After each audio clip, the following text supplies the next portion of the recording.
Welcome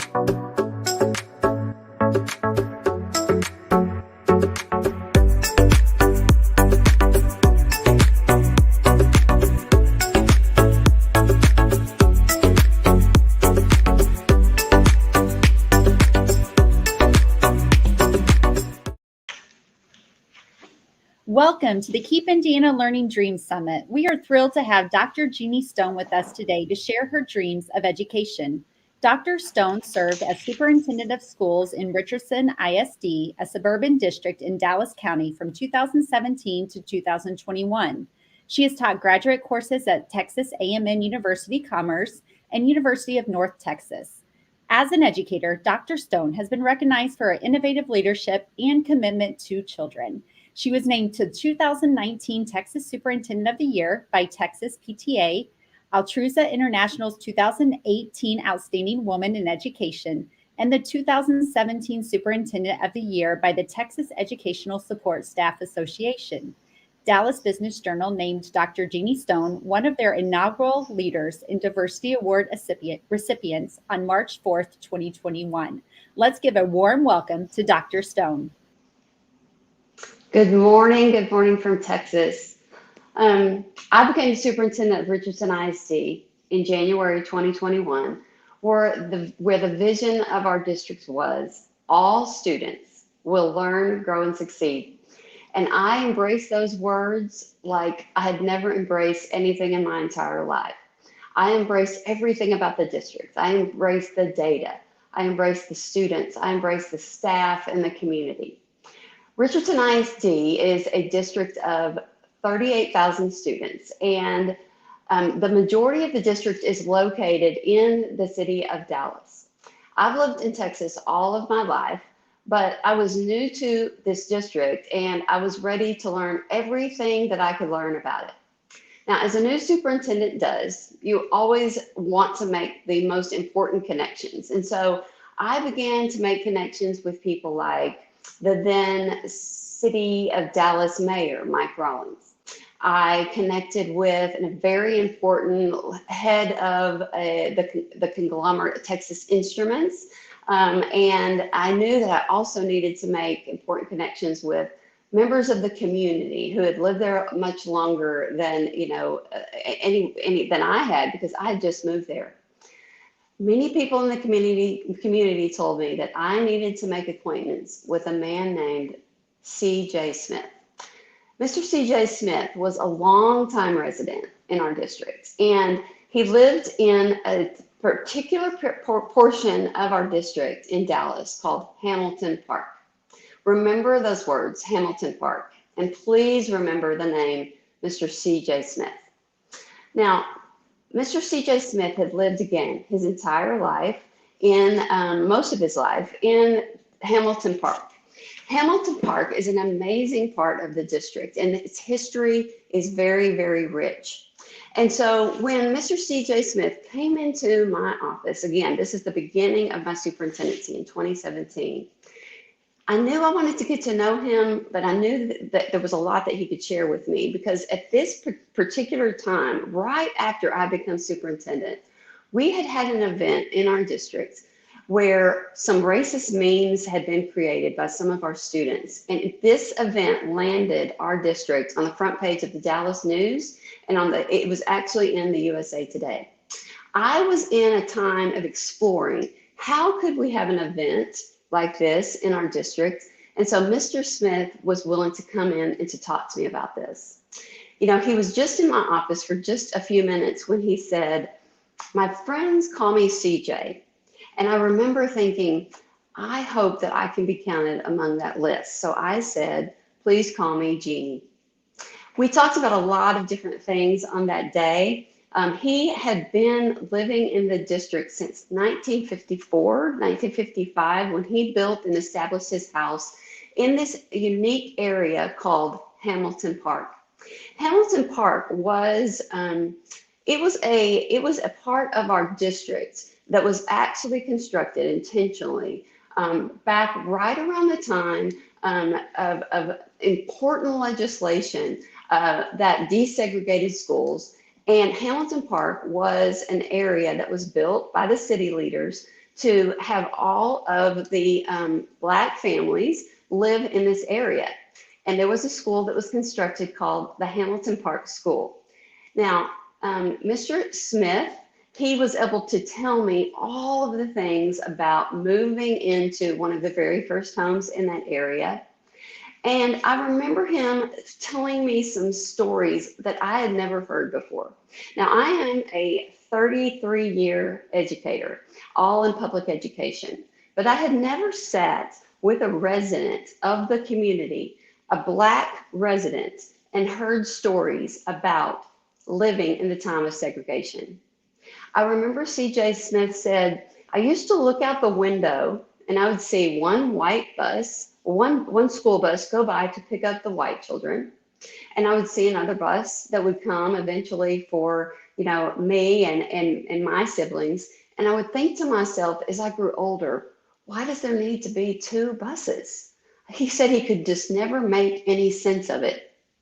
Admittedly, this was the very first time in my life that I'd sat across from the table with a Black person and heard them tell about the time of living in the time of segregated schools.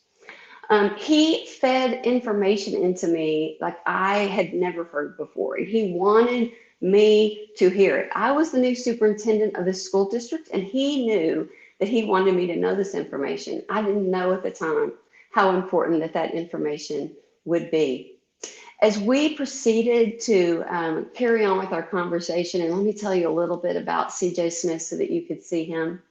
He was maybe 5'2" tall, and when he came into my office, he wore a three-piece suit. He had a handkerchief in his pocket, and he was very, very unassuming, but also exuberant when he talked about schools.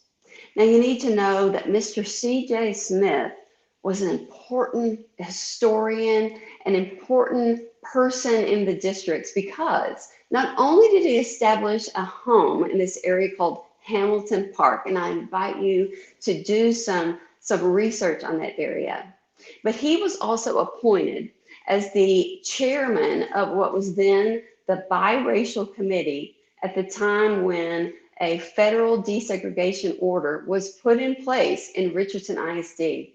And that federal desegregation order in 1970 stayed in place until the year 2013, shortly before I became superintendent. And Mr. C.J. Smith, he wanted me to know about the history of my school district. He wanted me to know about all of the changes that had occurred in Richardson ISD, because let me tell you that in 1970, Richardson ISD's campus demographics were 96% white, 3% Black, and less than 1% Hispanic.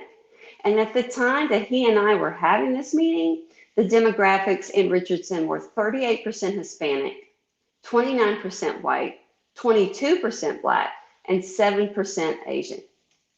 That's a huge change, and he had lived all through it. And he wanted me to know about the important things that he'd seen. I'll never forget, though, the moment that as we began to talk deeply and richly about racism as it was still prevalent in our school district, he asked me the question. He said, Dr. Stone, since the federal desegregation order was lifted, who is owning efforts to ensure that we never go backwards?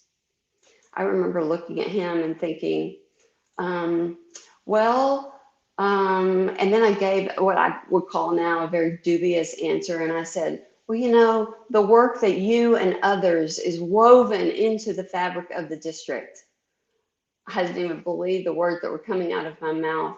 But he held his eyes on mine and he said, Dr. Stone. And he didn't call me Jeannie. He said, Dr. Stone, the work that I and so many people did is so important.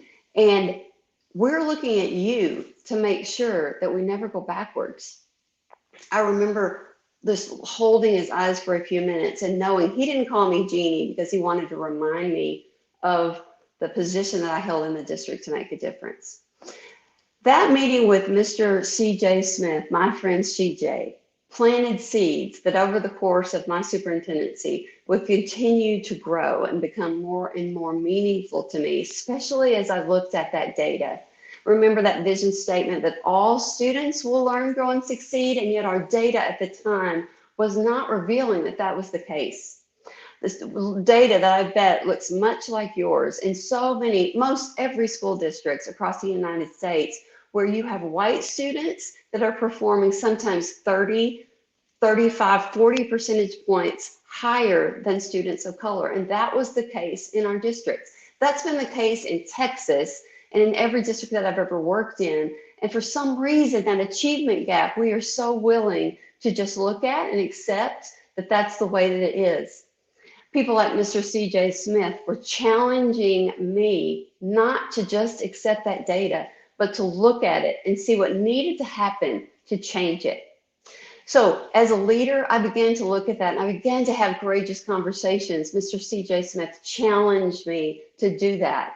I began to talk and I began to look at data, not just as numbers and percentages, but more so about the lives of the children that they represented. How could a district have a 30 percentage point gap with white students at the top, 30% below that are students of color, and just accept that that's the way it's going to be? So I began to really dig into that. And over the course of the next couple of years, from 2017 to 2019, our district made some really dramatic changes and what I believe to be some dramatic improvements. We passed an equity policy that it outright stated and was adopted unanimously by a school board that said that we will work to dismantle systemic racism and we will make sure that all things are in place so that there are no longer biases or discrimination against any students. But I will tell you that one of the things that Mr. C.J. Smith, my friend C.J., he challenged me to do was to move beyond words. Because so many times you will see these big statements that we're going to dismantle systemic racism. Few districts have passed policies like we did that put in place all of the things that we would do, but moving to action is when things really get going and start to make a difference for students. And that's what we challenge to do. But one of the things that I realized as a leader of the districts, and again, 38,000 students, 6,000 employees, this work could not just be something that I left to what we formed back in 2018, which was our Diversity, Equity, and Inclusion Department. I had to be a part of the voice, a part of the work. My people that worked with me, they needed to hear that they needed to engage in the work of diversity, equity, and inclusion. So it was with a lot of courage, but also a lot of awareness that I had gone through this journey from starting in 2017 with CJ Smith and learning about the district and learning about all of the things that were causing these gaps that you can see in all kinds of areas across your district and mine, that I stood in front of my 6,000 employees in 4 different meetings at each one of our high schools. And I said, systemic racism exists in our school district. It was one of the most challenging conversations that I ever had. It was one of the most challenging conversations or speeches that I've ever made, but I knew that it had to be named. It had to be named if we were ever able to really see it and begin to dismantle it. After I made that speech in February of 2019, I was met with a lot of resistance. A lot of people did not understand what it was that I was talking about. I'm calling them racist. I'm calling our district racist. But no, I was talking about systemic racism. And there's a big difference in that, y'all. Y'all, remember I'm from Texas. Systemic racism is not about calling people racist. It is about looking at the system that we have, the system that I had, that I was leading as Richardson ISD superintendent, looking at that system and seeing what are the outcomes that we're getting for students, all students, and what do we need to be able to do to ensure that we achieve equity. Equity, of course, is a state in which all students are given the same opportunities to, again, achieve success. To all students will learn, grow, and succeed. And so I began to really question, does all mean all in Richardson ISD? Does it mean all for all students? Over the course of the next, really from 2017 to the time that I made that statement in 2019, boy, that's when things started to change. And of course, we all know what happened in 2020 with the tragic murder of George Floyd. And that was a time where a reckoning, where so many people said, oh, is that what racism looks like? Is that what it means in our system? So, C.J. Smith, I want you to remember his name. If you go to my website at drjeanniestone.com, you'll see a big, long essay that I wrote about him. He challenged me in the way that I want to challenge all educators to look beyond the numbers. 38,000 students in Richardson ISD. That's a huge number. But every single day, the first one shows up. The first one. Oh, we're around 6:45 in the morning. They show up, and then the next one comes, and the next one comes, and the next one comes. And this amazing thing happens every day where that number grows from 1 to 38,000. Are we seeing every single one of them?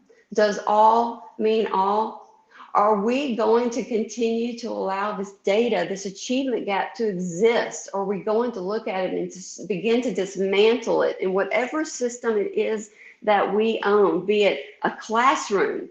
Am I willing to accept the gaps in the data? If you're a school principal, are you willing to accept the gaps in the data, this system in which you have control over? If you're a superintendent, are you willing to accept the gaps in this system that you own and are responsible for?